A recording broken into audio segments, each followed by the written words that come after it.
अस्सलाम वालेकुम नाज़रीन, ये जो ईरान और अमेरिका की जंग है, आप जानते हैं कि जीत आखिर किसकी होगी। आज हम बात करेंगे अमेरिका और ईरान के दरमियान कशीदगी की वजूहात के ऊपर, जो कई दहाइयों से जारी है और मुसलसल शिद्दत इख्तियार कर रही है। इस कशीदगी की इब्तिदा 1979 के उस इस्लामिक रेजोल्यूशन से हुई, जब ईरान में एक शाह की हुकूमत को खत्म कर दिया गया और आयतुल्लाह खमेनी की क़यादत में एक इस्लामी हुकूमत कायम हुई। और यह हुकूमत अमेरिका की मुखालिफ नजरियात पर मबनी थी और अमेरिका को शैतान बुजुर्ग करार दिया करती थी। इसी साल तेहरान में अमेरिकी सफारत खाने पर कब्जा भी हुआ और अमले को यरगमाल भी बनाया गया, जिसके बाद दोनों ममालिक के दरमियान सफारती ताल्लुकात डिस्कनेक्ट हो गए। वक्त के साथ साथ ये तनाज़ा मजीद पेचीदा होता गया, खासतौर पर ईरान की जौहरी प्रोग्राम की वजह से।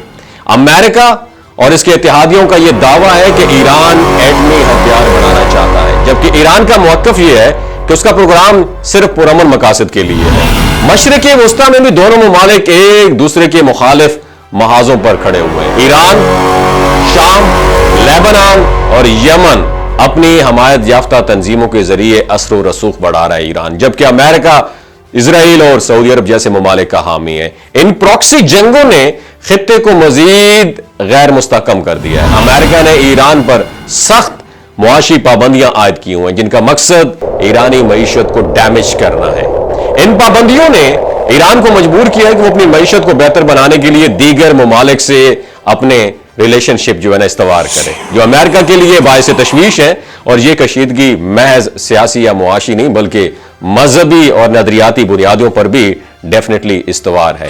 ईरान क्योंकि एक शिया अक्सरियती मुल्क है, जबकि अमेरिका सुन्नी अक्सरियती ममालिक के साथ खड़ा हुआ है, और ये इख्तलाफात सिर्फ खित्ते को ही नहीं बल्कि दुनिया भर पे भी इनका बहुत बड़ा इंपैक्ट पड़ रहा है। अब दोनों ममालिक को तनाज़े को बातचीत करने के जरिए डेफिनेटली हल करना चाहिए, क्योंकि इनकी कशीदगी का असर सिर्फ उन तक महदूद नहीं बल्कि आलमी अमन को भी इसको खमियाजा भुगतना पड़ रहा है।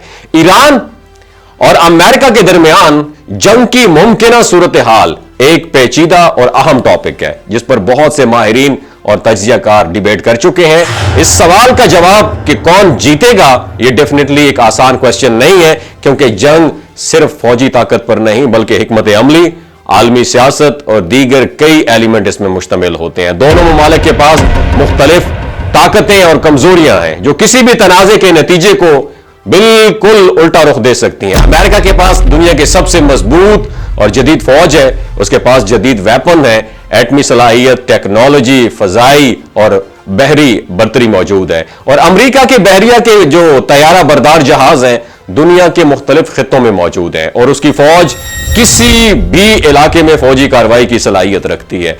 अमरीकी इत्तेहादी जैसे नेटो ममालिक, इजराइल और सऊदी अरब किसी भी तनाज़े में उसकी भरपूर मदद कर सकते हैं। और अमेरिका की मईशत भी मजबूत है, जो जंग के दौरान जरूरी वसाइल फराहम करने में मददगार साबित होगी। दूसरी तरफ अगर हम ईरान की बात करें तो ईरान अपनी ताकत का मुजाहरा एक मुख्तलिफ अंदाज में करता है। ईरान जानता है कि वो बराह रास्त अमेरिका का मुकाबला नहीं कर सकता, इसलिए उसने गैर रवायती स्ट्रेटेजी को अपनाया हुआ है। ईरान खित्ते में अपने प्रॉक्सी ग्रुप्स के जरिए असर रसूख रखता है, जैसे हिजबुल्लाह, हौसी बागी और इराक की जो मलेशियंस हैं, जो खित्ते में अमरीकी मफादात के खिलाफ कार्रवाइयां कर सकते हैं।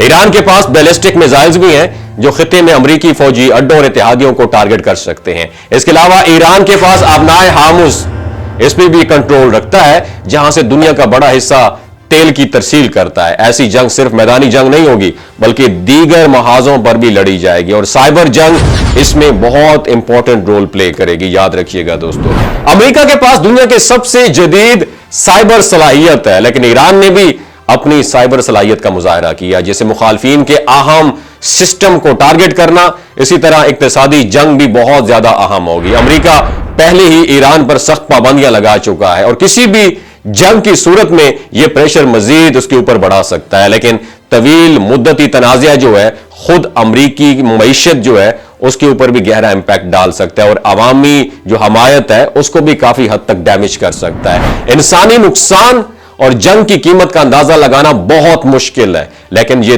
तय है कि दोनों ममालिक को भारी नुकसान उठाना पड़ेगा। और ईरान की अगर जोग्राफिया की बात की जाए تو اس جنگ کو مزید مشکل بنا دے گا جو ایران کا جغرافیہ ہے. اس کے پہاڑ، صحرائی علاقے اور گہرائی میں موجود فوجی اڈے امریکہ کے لیے زمینی حملہ ڈیفینیٹلی بہت زیادہ مشکل بنا سکتے ہیں. ایران کی عوام بھی اپنی خود مختاری کے لیے لڑنے کے لیے تیار ہے اور بیرونی جارحیت کے خلاف متحد ہو سکتی ہے.